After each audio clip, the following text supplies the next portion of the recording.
Hello bachcho, let's see this question. The question says the values of delta G are very important in metallurgy. The delta G values for the following reactions at 1000 Kelvin are given as follows. और यहाँ पे हमारे पास तीन reactions दी हुई है और इन तीनों ही reactions की हमें delta G की value दी हुई है, ठीक है। और फिर हमसे कहा गया है कि जो the delta G for the reaction, इस रिएक्शन के लिए डेल्टा जी क्या होगा, ठीक है। तो देखो यहाँ पे हमारे पास तीन रिएक्शन दी हुई है, ठीक है।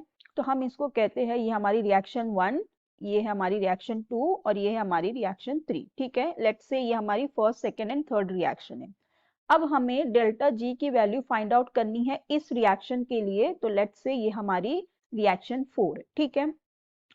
सो अब देखो कि हमें डेल्टा जी की वैल्यू कैलकुलेट करना है। अब जो ये तीन रिएक्शन है, अगर हम इसमें से देखें, अब यहाँ पे ये जो रिएक्शन है, यहाँ पे हमारे पास रिएक्टेंट में है ZNS, ठीक है। तो अब यहाँ पे चेक करते हैं कि ZNS हमारे पास कहाँ पे है। देखो यहाँ पे हमारे पास ZNS है, लेकिन यहाँ ZNS हमारे रिएक्टेंट में है और यहाँ प्रोडक्ट में, मतलब इस रिएक्शन को हमें रिवर्स करना पड़ेगा, ठीक है। ये जो सेकंड वाली रिएक्शन है, हमें इसको क्या करना पड़ेगा, रिवर्स करना पड़ेगा। तो जब रिवर्स करेंगे तो ये रिएक्शन क्या हो जाएगी, 2ZNS will give us 2Zn n plus S2, right. ये हो जाएगी हमारी रिएक्शन और इसका जो डेल्टा जी की वैल्यू होगी वो भी रिवर्स हो जाएगी, राइट। क्या होगी, डेल्टा जी की भी वैल्यू रिवर्स होगी। यहाँ लिख लेते हैं हम ZNS will give 2Zn plus S2, ठीक है। और डेल्टा जी की वैल्यू जो है इसकी क्या थी, नेगेटिव में थी, अब कैसी हो जाएगी, रिवर्स होके पॉजिटिव में हो जाएगी 293 kJ, राइट।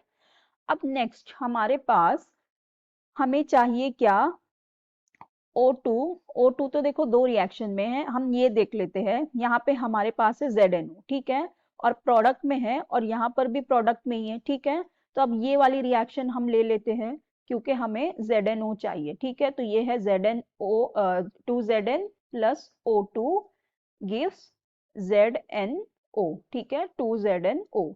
और यहाँ पे जो डेल्टा जी की वैल्यू है ये वैसे ही रहेगी क्योंकि ये रिएक्शन को हमने रिवर्स नहीं किया है, ठीक है। ये हो गई।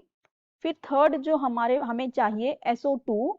तो देखो SO2 यहाँ है और यहाँ भी प्रोडक्ट में, यहाँ भी प्रोडक्ट में, मतलब ये रिएक्शन को हमें रिवर्स करने की जरूरत नहीं है। तो H2 plus 2O2 will give us 2SO2, right. और डेल्टा जी की वैल्यू भी हम लिख लेते हैं, ये भी वैसे ही रहेगी, रिवर्स नहीं होगी, ठीक है। अब देखो हमारे पास ये जो तीन रिएक्शंस आ गई है, ठीक है। अगर इस तीन रिएक्शन को हम ऐड करें, ठीक है, ये तीनों रिएक्शन को अगर हम ऐड कर देते हैं तो देखो यहाँ पे ये 2Zn कैंसिल हो जाएगा और ये S2 कैंसिल आउट हो जाएगा, ठीक है।